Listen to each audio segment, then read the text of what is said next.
A very warm good afternoon, good evening, and welcome to this presentation. I'd like to start by thanking you all for coming here, taking out the time to view this. We'll start.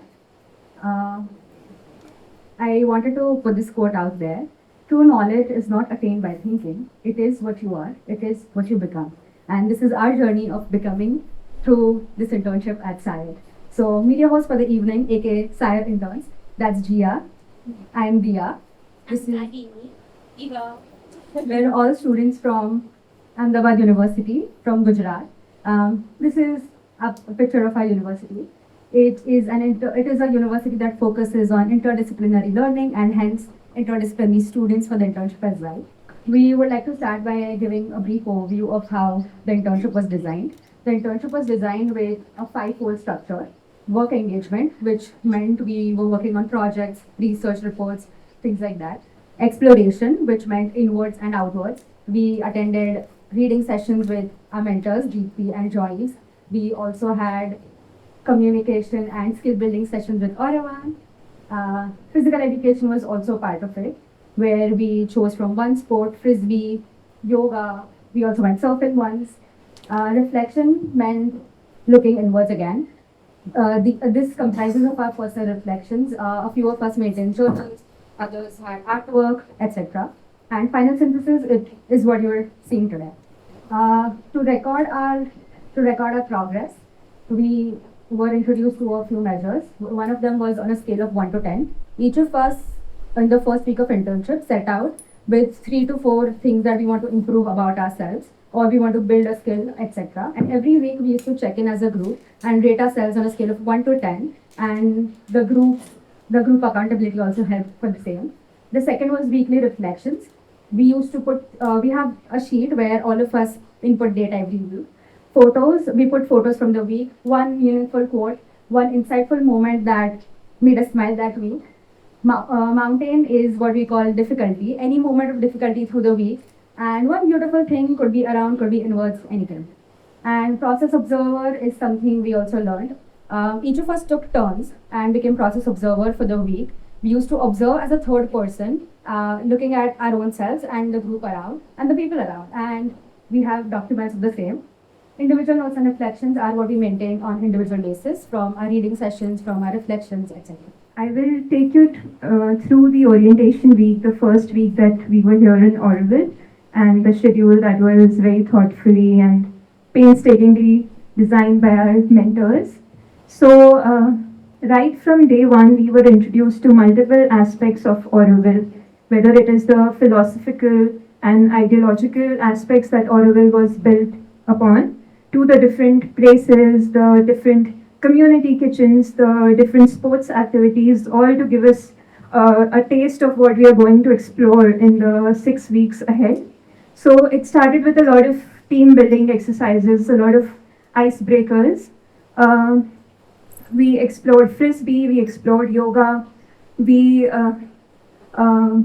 met with our mentors, Joyce and Deepthi and Auroville, and we went to Pondicherry Ashram, which was a collective, meaningful experience for all of us. We went to the Savitri Bhavan.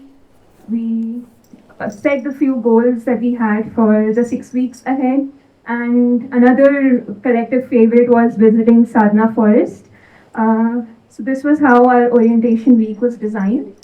And so week 2 onwards, this was the kind of schedule we followed with yoga in the morning, 9 to 11 sessions with Joyce and Deepthi. Dia and I were doing a project which required going through the Gita. It was our first person exploration. So we read the Gita in post session hours, and after that we all worked on our individual projects. So Dia and I were mentored by Devin and Shalini for our respective projects. Kahini was mentored by Sohela, and Eva was mentored by Oroshi and Sohela. And we explored frisbee and another favorite, tango. I'm going to take you through the sessions we had. The main point of having these sessions was because Auroville does so much on integral education, we would also be integrated into the literature that we have here. So we had sessions with Ronnie's and Dipti twice a week and Olivan once a week. With Ronnie's, we did a little bit of everything. We read Human Cycle, we read Life Divine. We had a lecture on Vedic symbolism, and we also talked about, towards the end, we talked a lot about economics and our gift economy. And with Dipti, we read Our Many Selves, and we read some sonnets, and we read Savitri. There were also some days where we would just have books open, and then we would not end up reading anything and just having such in-depth discussions, which were some of the best parts in my opinion. And with Aurobindo, we had a lot of storytelling, communication, and speech, and presenting. So, yeah. Yeah, so we did a few like guided explorations with where Devin and Shalini or like either or like some other people or Oroshi also would take us on to explore Auroville. So we went to Matrimandir Inner Chamber just this week or last week. Yeah. Then we went to Pebble Gardens and Sadhana Forest, and we're planning on visiting the Sound Garden probably tomorrow. We visited the Savitri Bhavan and the Aurobindo Ashram, as I think Gia spoke about. So yeah, we went to visit that as well in Pondicherry, and yeah, and then these were some weekend explorations where that photos from when we cooked at Mitra, the hostel over here, and then the beach and taco night, and yeah, just we attended a few sessions at Kalabhumi and just cycling around, and I think Paradiso was a collective favorite. Like we all loved going to cinema at night after dinner. So yeah, I think these are just some of the things that we ended up doing ourselves and we took ourselves on. Hello everyone again. So this presentation has 124 drafts. And coincidentally, 124 is also the number of countries that contributed to the Matrimandir. That gives me 1 point on Auroville trivia. But jokes apart, a friend asked me a question yesterday. Can you summarize your journey of 6 weeks in one word? And that got me thinking. I tried. It was a tough job, but I think becoming is what briefly summarizes it. Becoming is a word I knew before coming here. I tried becoming a better version of myself every day, but becoming in Auroville through this internship is another experience. And that is what I'm going to talk about today. I'll start off by telling what I came here expecting. Because I read an internship, I came here expecting a traditional desk job internship, which it did turn out to be a little, but that was not just it. Maybe a new LinkedIn post because I'm a management student, and my account's been dead for a while. Research projects, every other internship, physical activity, only because I read that in the brochure, but I was not excited about it. Fun around Matrimandir because I knew about Auroville, and the only thing I knew was the Matrimandir. But what I found instead was a beautiful community, conversations with so many people I can't even count on my fingertips, cycle paths, reflections everywhere. Even the cycle paths that we talk about, all of us have had moments where we've had aha moments just cycling through, looking at the trees, and we've started looking inwards without realizing. We started thinking about our many selves. Stillness. Stillness is something I would say I experienced for the first time. Stillness not as in a cliched, peaceful inner being, but the stillness in life for once, and I was okay with it. Learnings, a lot of learnings.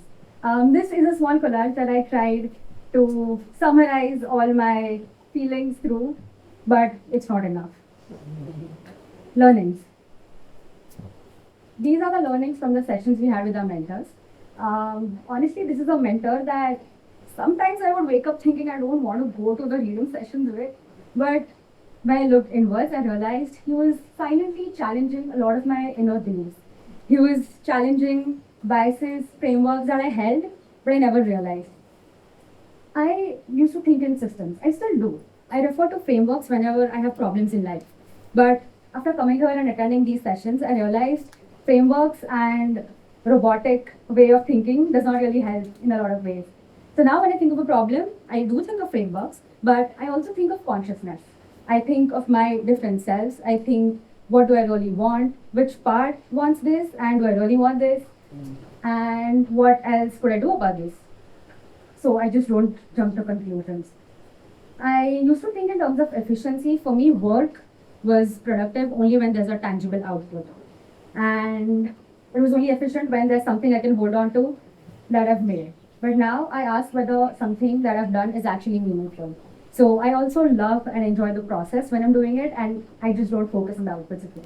And overall, I also studied economics, being a management bachelor's administration student, business administration. I have been studying economics for the past 3 years of my degree. But economics here, in brief 2 sessions, I realized is not just study of markets, but also relationships. Economics is not how you interact with markets, you buy and sell, but also how you talk to people, how you interact, how you execute that sale. That relationship is also economics. Sessions with this other mentor, a lot of learnings from the books we read, but these are quotes, things, paraphrase that have just stayed with me, and I'm going to carry back. These are things we've discussed in class, and I just like to read one or two of them. She said, "You are not your anger. You are what is left after you eliminate, after you start eliminating what you are not. And what is left is you." Well, I'm still finding who am I, but that did give me a little direction. And I also love how empowering these sessions were, because one thing that was always talked about was making your own choices and realizing that your soul has agency. It knows what it wants, you just need to give it the space. Coming to our third mentor. She is instrumental in how this presentation is turning out today, because our first presentation, we had a lot of pauses and we got a lot of taps on the table. But to summarize,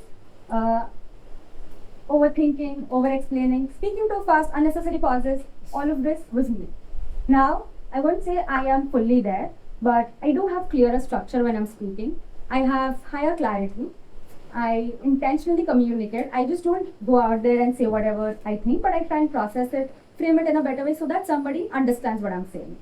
Because I've had instances where I've just went on saying, but nobody understands what I'm saying.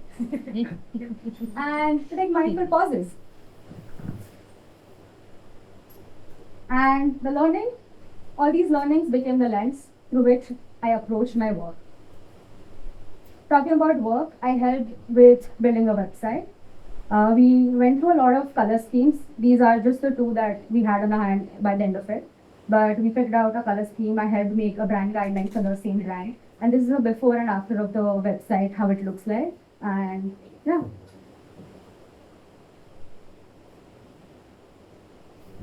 The second, I had been shaping an initiative which is still under the cloths.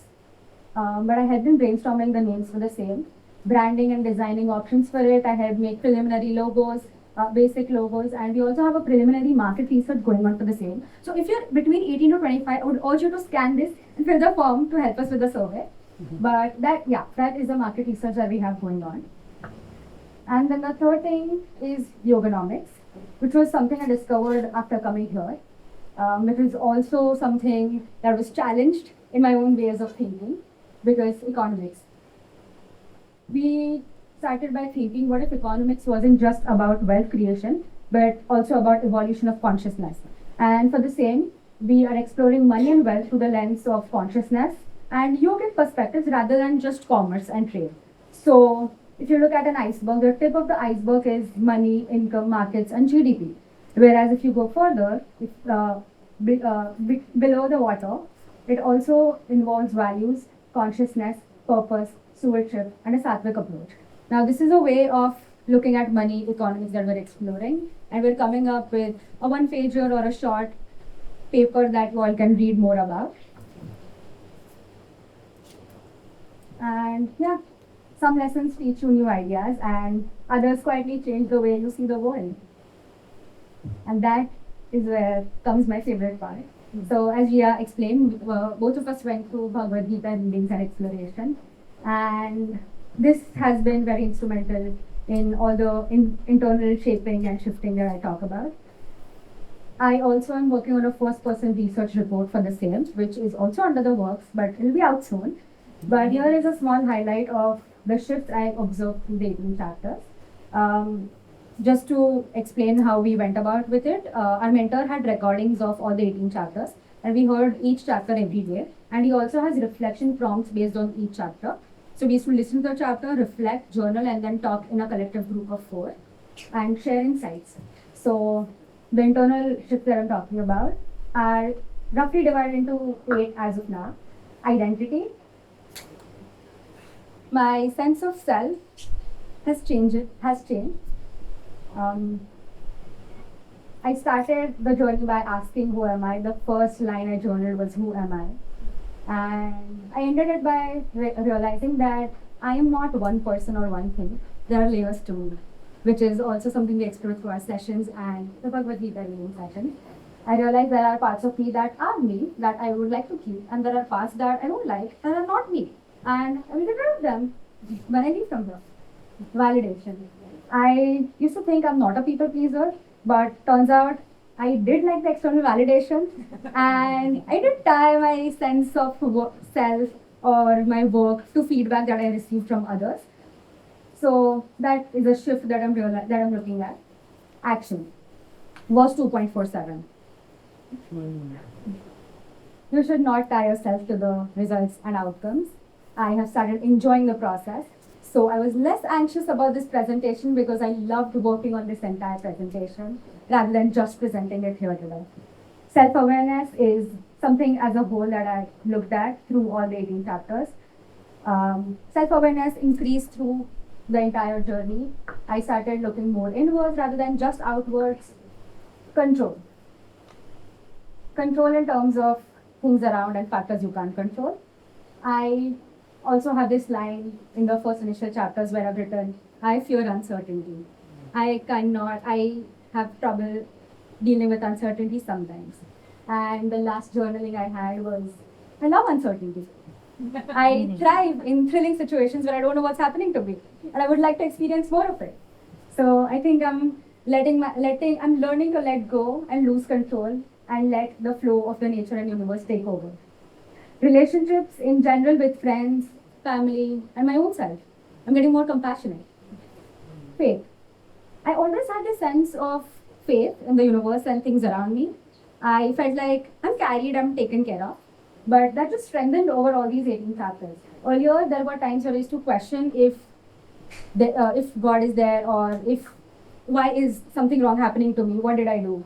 But faith is something that just strengthens. Even if something wrong is happening, it's just happening for the best, for the plot. And inquiry.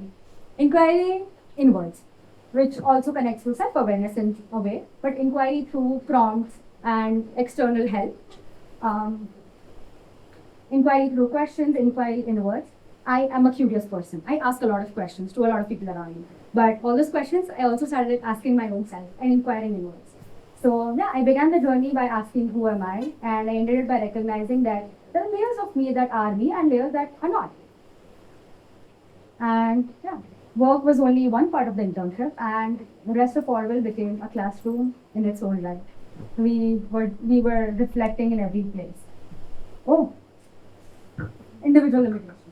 I forgot to talk about physical education because I looked at it as an individual limitation. I tried yoga for the first week. I went being very enthusiastic, but I could not wake up the next week. I was questioning if I lost motivation. I don't know. We tried frisbee, it was very fun, but then we stopped going after a few sessions. Surfing, did once. I backed out by the end of it, but it does deserve a second chance, so I will explore it again. Cycling, we said cycling is an exercise that we're doing, but they're all e-cycles, so they don't count. So physical education, I have put it under an individual limitation, which is something I have left to ponder for later. So my key takeaways from this entire internship is this entire presentation. But if you want me to summarize it, I have a renewed definition of meaningful work. I don't only look at outputs and productivity in a way I used to. I also look at work in the process of it. So if I'm working and it's meaningful, it counts. It's productive. Economics, I did talk about it, but yeah, I have a new definition of economics, and we're also exploring that through yoganomics. Myself and compassion and community. Myself, the entire Bhagavad Gita chapter of my life is a renewed definition of myself, and I'm discovering new parts every day. And I am trying to be more compassionate towards others, but also more importantly, the nature and all the things around. Community. I had heard of communal living. I experienced it at a few places with my friends, but Realizing the true essence and meaning of a community and the power a community holds is what Auroville taught me. And the place I lived at, Mitra. It was a community turned to family, is what I like to call it. So, yeah, thank you.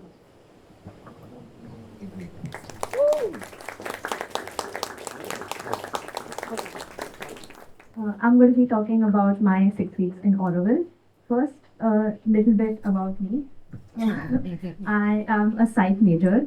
It wasn't always decided for me that I wanted to study psych. I wanted to do something really cool in like graphic design or media. But after studying psychology for 2 years in school, it really drew me in, especially having a really amazing professor. And it's such a grounding and such an amazing subject to learn. You learn a lot about yourself and the people around you. It's also a very incredibly humbling subject in the sense that I remember once I was studying for my exam and you have this one line and I'm like, oh, that's definitely not something I do. And the immediate next line will be, and people are very ignorant of this behavior in themselves. I'm like, oh, so there are many aspects to the subject. And in terms of education, there's so much in a way that it connects to education in the sense that we will be sitting in a class and you have your teachers telling you like, oh, you are the next leading generation. And at the time when you're so young, it seems like so big and such nonsense because you're like, oh, and then you see it from the other side and you look at it and you're like, education plays such an important role, especially when you have a really good teacher, when they shape your minds and they really lead you into the right direction, which brings me to the work I did. So I worked on 2 research projects. First one was the research question was how did Auroville education support the development of different parts of the being for students between the graduating batches of 1999 and 2000. My mentor for that was Auroshri. In this research, she had taken interviews of students within these graduating batches, and I had to clean the transcripts and find common themes within them. And the second research, the main question that I had to work on was how did the participants choose self-directed paths? Why did they choose to stay in Auroville or come back to Auroville? So if you see both of these, in the research one, we're talking about how did their Auroville environment help them to move outside and be who they are outside. Whereas in the second, we had to talk about how they chose self-directed paths after being in Auroville and going through this education system.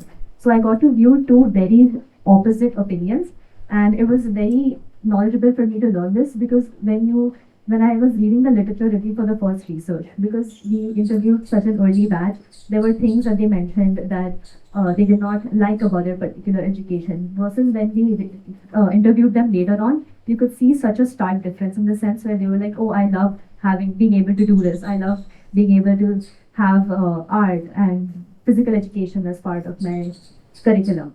Another thing that I really noticed when I was doing my research and going around was that how your education isn't really institutionalized in the sense that when people talk about their education, they don't necessarily talk about classrooms, they talk about the outside a lot. So in the second research, we are in the process of doing a thematic analysis, and it is the analysis be done within the integral education framework. In addition to all that, I also did a lot of work for the Integral Education Practitioners Gathering, or IEPG. I helped a lot with the event management and direction. This is the first time I really photographed and videographed an event. So it was really huge for me because I remember going around and taking photos of everything and then having to deal with the fact that my card was full. So then I had to really learn to take very intentional photographs and not just of every pretty thing I see. That is me at IEPG. You think I'm having fun on the tree, it's the opposite. I got stuck up there. Yeah.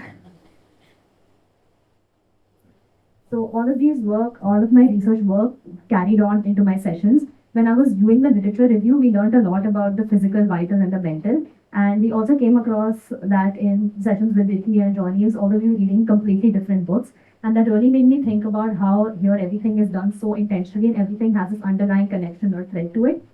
And in sessions with Oyavan, again, we spoke on communication, we practiced speech. So if you hear me say any ums and ahs in the speech today, it's because she hasn't done her job well. We also had sessions with Aryamani. It turned into an encounter. We met her at Citadines, and then she wanted to come and have a session with us on movement. It was really an enriching experience because she had us all like walk weirdly and fall on the ground, and we were all like, oh, I don't want to do this. I don't want to hurt myself.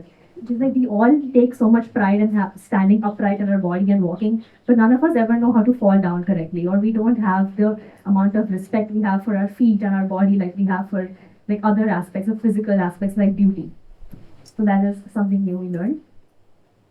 In terms of physical activity, so we started with frisbee. I played quite a lot of frisbee in my university as well, but after a while it got a little tiring, so we started skipping out on sessions. Then we did have a lot of cycling.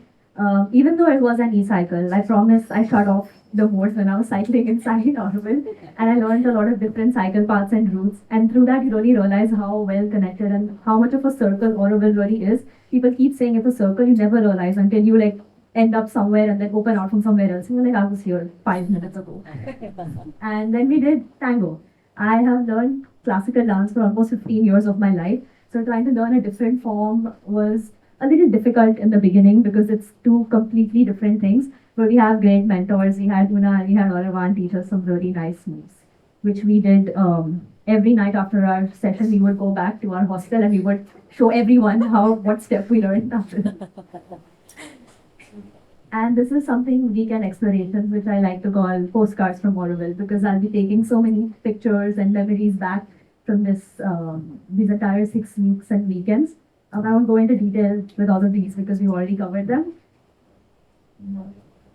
Certain challenges that I faced was because I was working with 2 different projects. I felt like I did not have enough time to work with both the projects.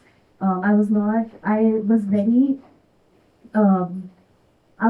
did not feel very connected to the second half of the project that I was doing because it was so rushed. I did definitely enjoy the content of both the projects, but I feel like it was again too rushed.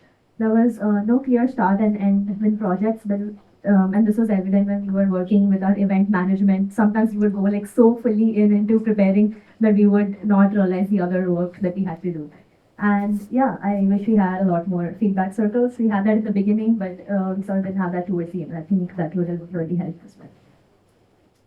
In terms of things I am taking back with me, obviously I have my recommendation letter. Devin, this is a prompt for you. Please include this. Yeah. Other than that, I have loads of happiness that I'm taking back with me, and the very intentional and simple kind. I really liked waking up not to the sound of cars honking, like just birds and having so much greenery around me. I had the teachings of Sri Aurobindo and the mother to look forward to every morning, and the way they describe the consciousness and unity and the soul, it was really beautiful to read, and the idea of living intentionally. And also I'm taking back with me my red shoes. They were squeaky clean when I came here, and now I have red mud attached to all of them. So that is a nice memory that I'll be taking back with me. That's it. Thank you. I had another challenge I wanted to mention, but luckily I won't have to spend a lot of time going into that because she will be presenting next. Kahini, the floor is yours. Hello, I'm Kahini. Good evening. And yeah, so this is, I mean, when I started showing this presentation to a few people around here, they were like, wow, it looks like a movie. It was not intentional, but yeah. Yeah, this is the person behind the camera.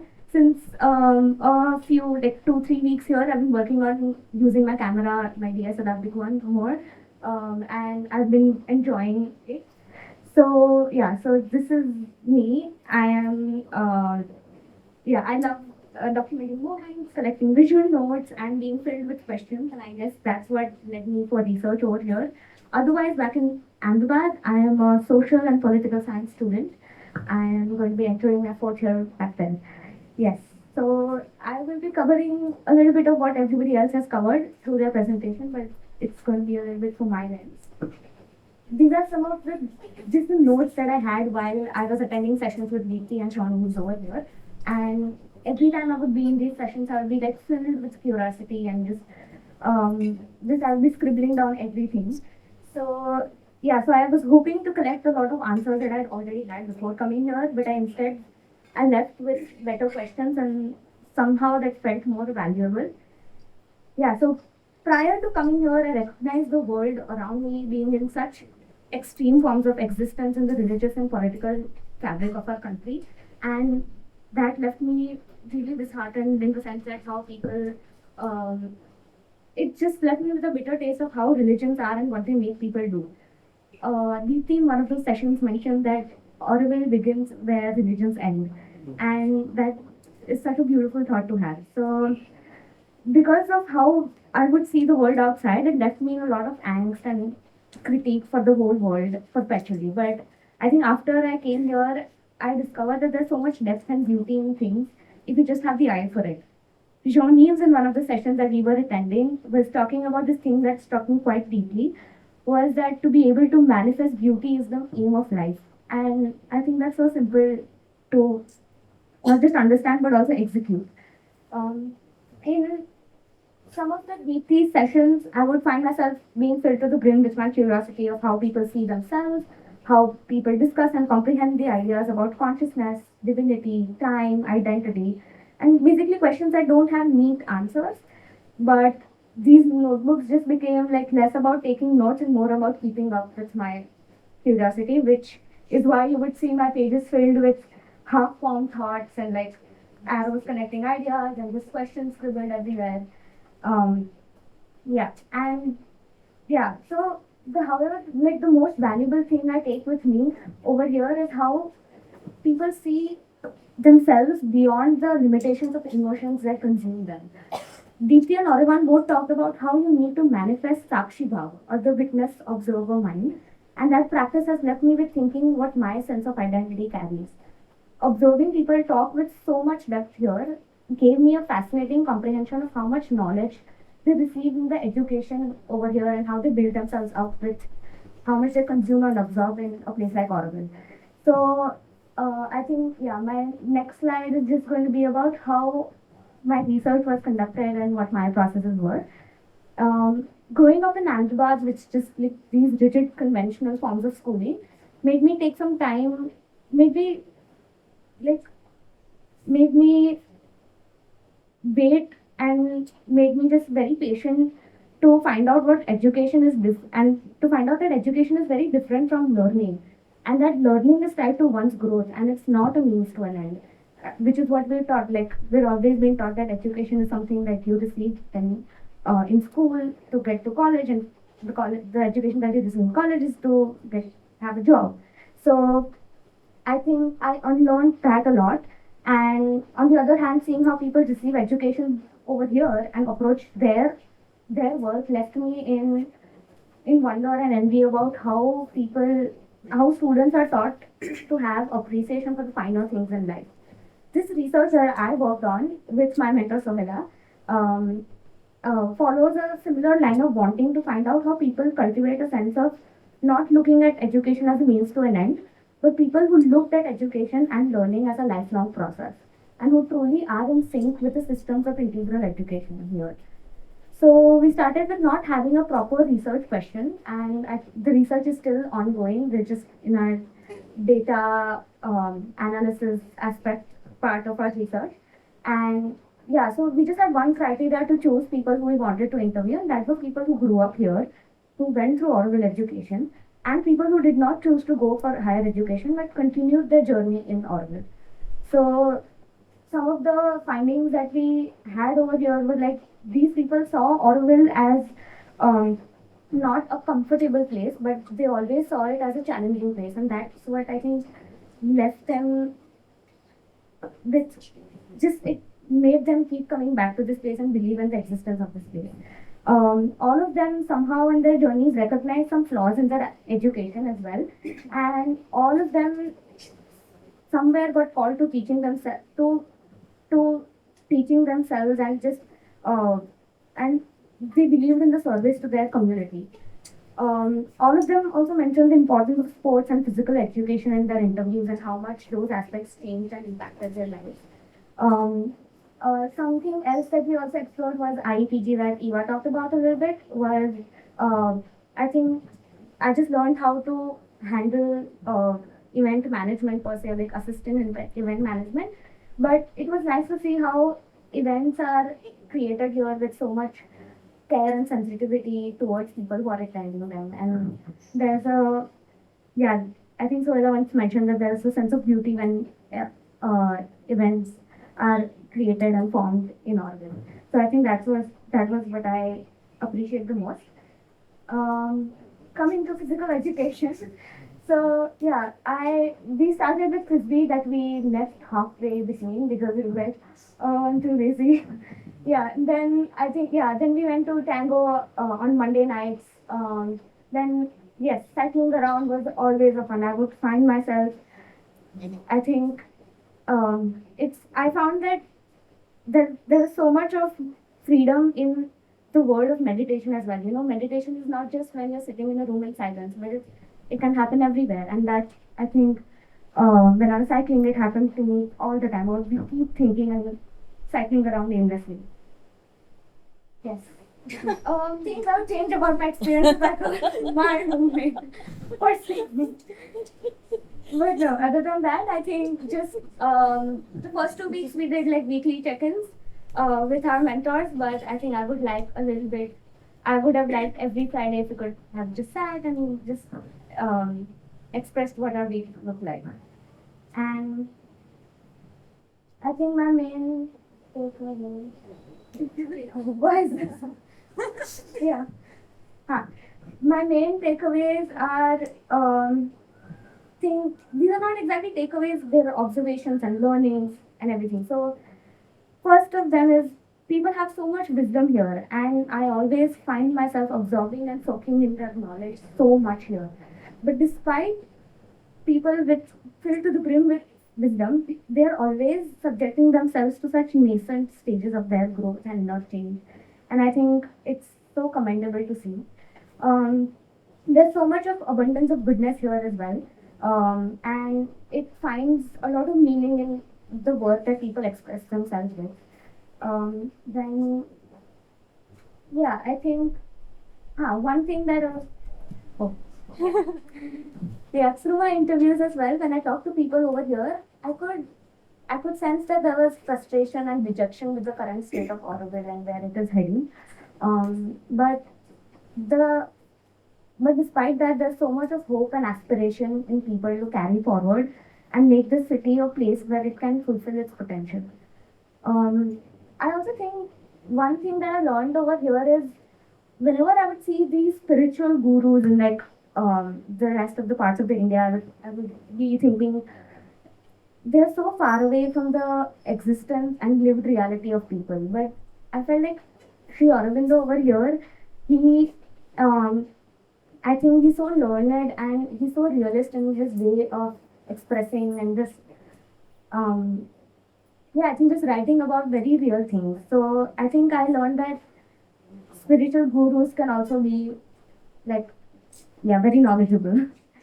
And ultimately, I think I would want to say I found my love for cycling here, and that makes me really wistful about the next time that I come here because I really don't want to forget the cycle paths I discovered while aimlessly roaming around. I don't want to forget the roads I chose and I discovered within me and within Auroville. Yeah. One surprise for you. So I've been working on making a video for Mitra people. So I'm going to be presenting that.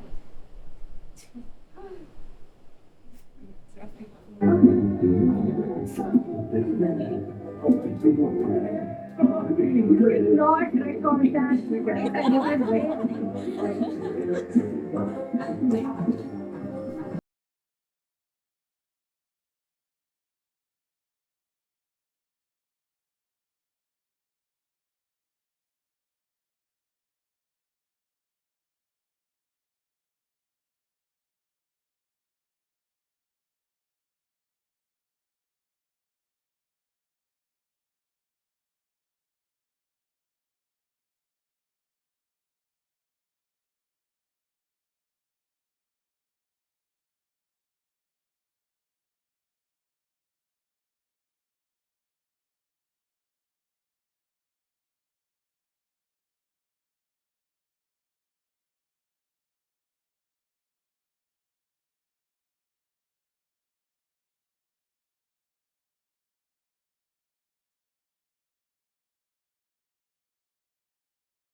I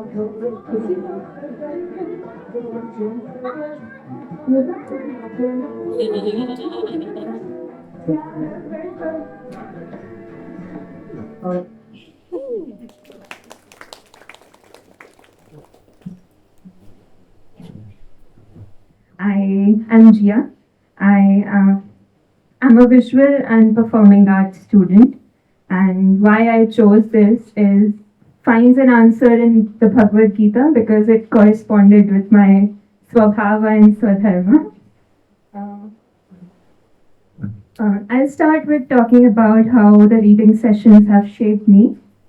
These reading sessions we were extremely lucky to have the reading sessions with Joyce and Deepti because a lot of visitors and guests that we've seen and interns we've seen in Auroville, they visit the places here, they do the different activities here, but none of them get the opportunity to delve very deep into the works of Mother and Sri Aurobindo. And if it wasn't for Deepti and Joyce, we wouldn't have been able to understand the complex and rigorous and the rich literature of Sri Aurobindo.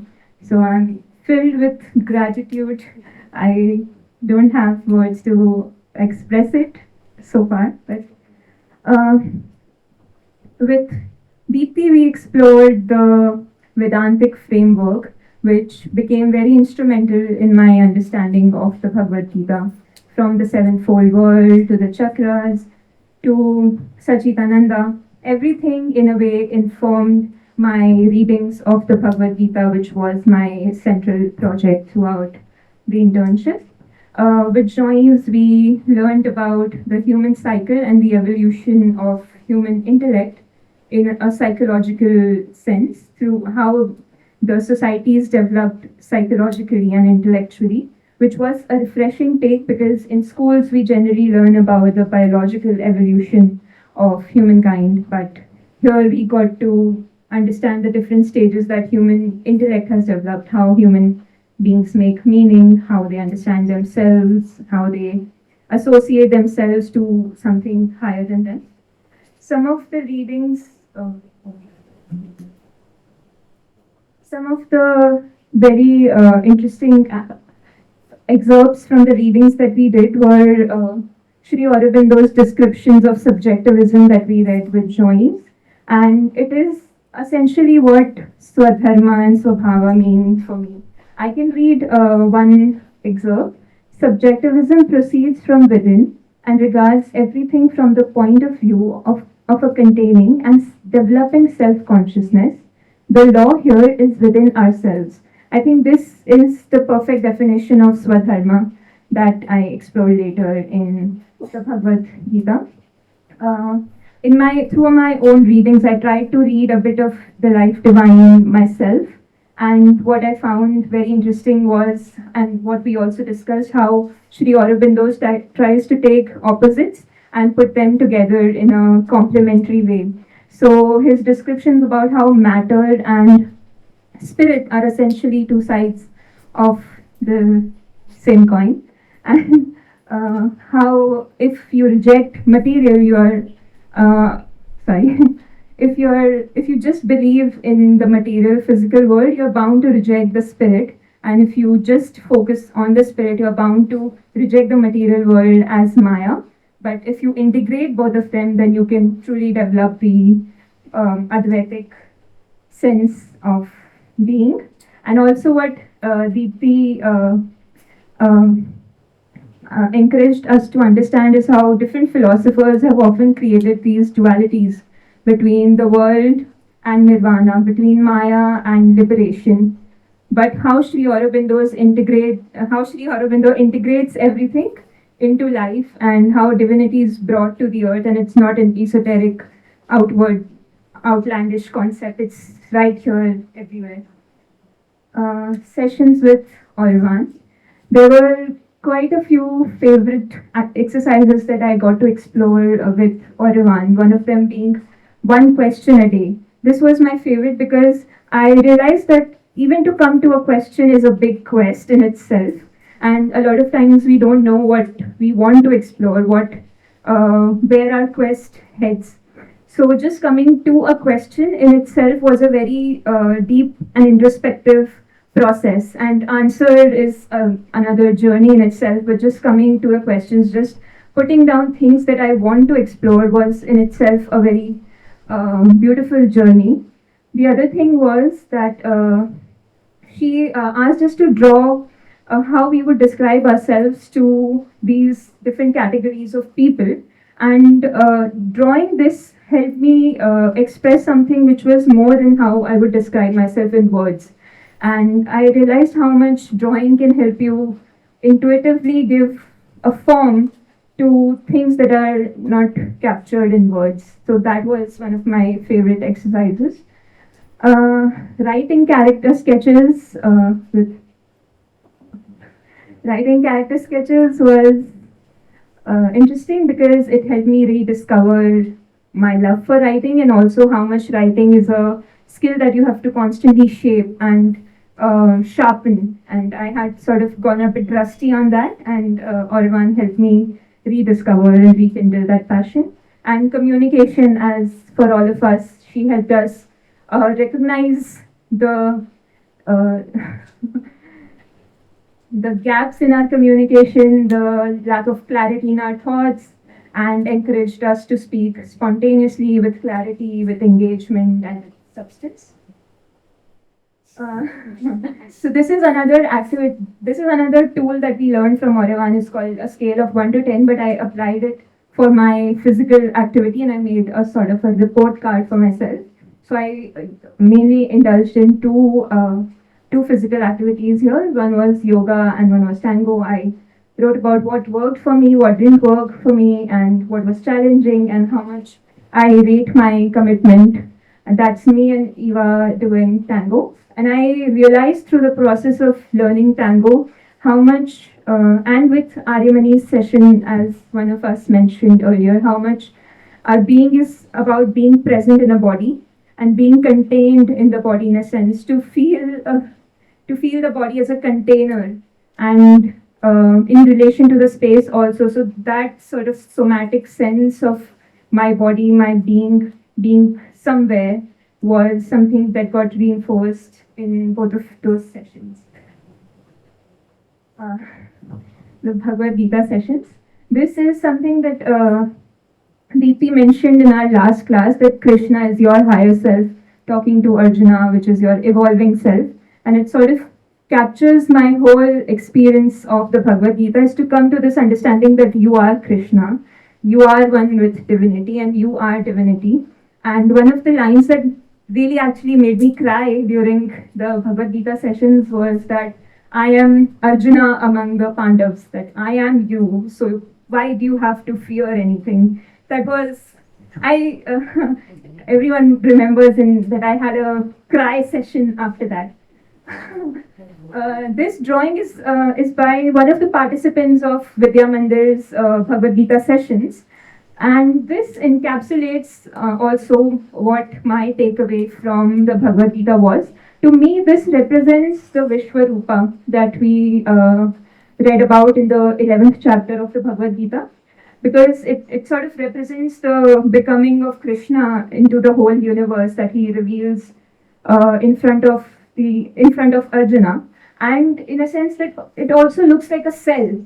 So this to me represented that every cell has this whole universe inside of it, that every finite has an infinite, and the presence of divinity is there in everything, whether matter or spirit, which relates again to life divine. So everything is so interconnected, which you'll get to see also in something that I've made here.